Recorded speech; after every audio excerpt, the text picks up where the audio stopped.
Sundarakandam, Chapter 38. Sita Devi gives Hanuman the Chudamani. Hanuman was happy to hear Sita Devi's words. He addressed Sita Devi, "You have given reasons for your concerns.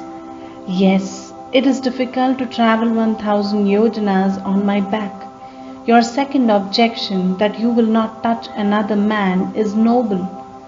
You are Janaka's daughter, Sri Rama's wife. That befits your status. Nobody can match your nobility. I saw you talking to Ravana. I even saw your suicidal attempt. I will humbly report all of this to Sri Rama. I will also inform him of all your reasons for not returning with me. Because of my love for Sri Rama and you, I was eager to unite both of you soon. Since you are not coming with me, please give me a memorable article that Sri Rama will recognize, so that I can convince Rama that I saw you." Sita, with tears, started narrating an incident. "O Hanuman, I will tell you one incident which, other than me, only Sri Rama would remember.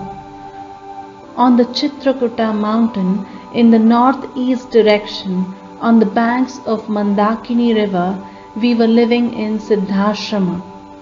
Fruits and vegetables were available in abundance at those foothills. We were roaming in the flower gardens when we got tired. My lord was resting and sleeping in my lap when a crow poked me. I tried to scare it by throwing a pebble. I didn't move because I didn't want to disturb Rama's sleep. It came back again and again. It poked me on my breast and I was hurt. When Sri Rama saw that, he was furious. The crow was Indira's son. Sri Rama looked at him in anger, took a blade of grass, made it into a powerful Brahmastra and threw it at the crow. The crow flew away. The blade of grass, which was Brahmastra, followed him. Indira's son went to all the gods for refuge and protection, but no one could protect him. So he finally came back to Sri Rama for protection.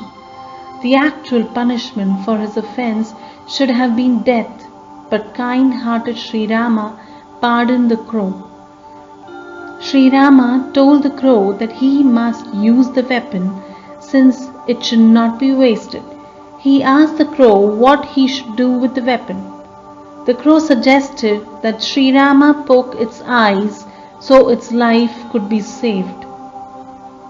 The blade of grass thus burnt the right eye of the crow. The crow was thankful to Sri Rama for saving its life and flew away. When Sita Devi thought about Sri Rama, she started crying. Addressing Sri Rama, she said, "O Rama, you could not tolerate a small crow's action. How are you able to tolerate someone who stole your wife? O Rama, please be kind to me. O Sri Rama, even though you are my protector, right now I have no protection. You told me compassion is your duty. O Rama, you are a great warrior. You are strong. There is nobody in this entire world that can defeat you. You are dignified like the ocean. You are the ruler of this entire earth. You have the best knowledge of all the war weapons. Why are you not using your weapons on these demons?" Sita Devi now addressed Hanuman. "O Hanuman, nobody can surpass Sri Rama, neither the Nagas, Gandharvas nor the demons. Why did that great warrior not take me back in a hurry? Even Lakshmana is not hurrying. Both the brothers could have destroyed the enemy a long time ago and should have taken me back by now. What is the delay? What are they waiting for?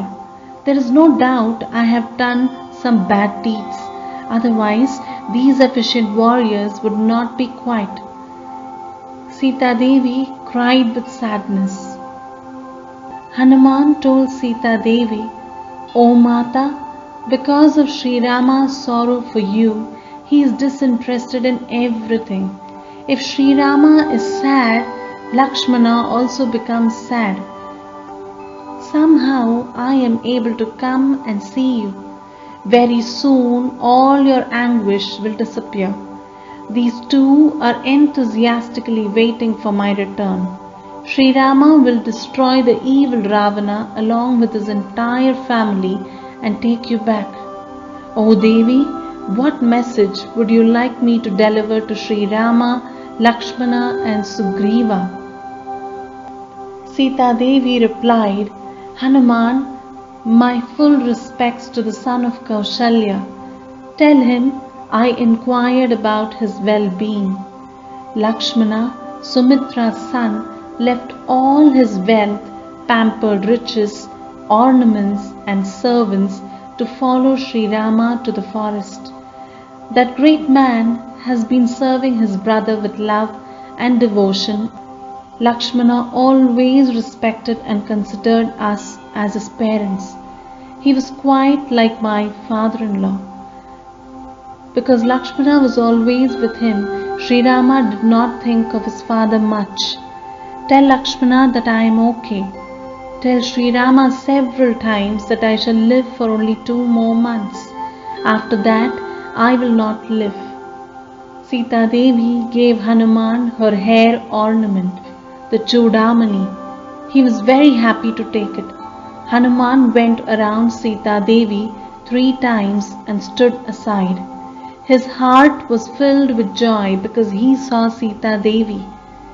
Physically he was standing next to her, but his mind and heart were with Sri Rama.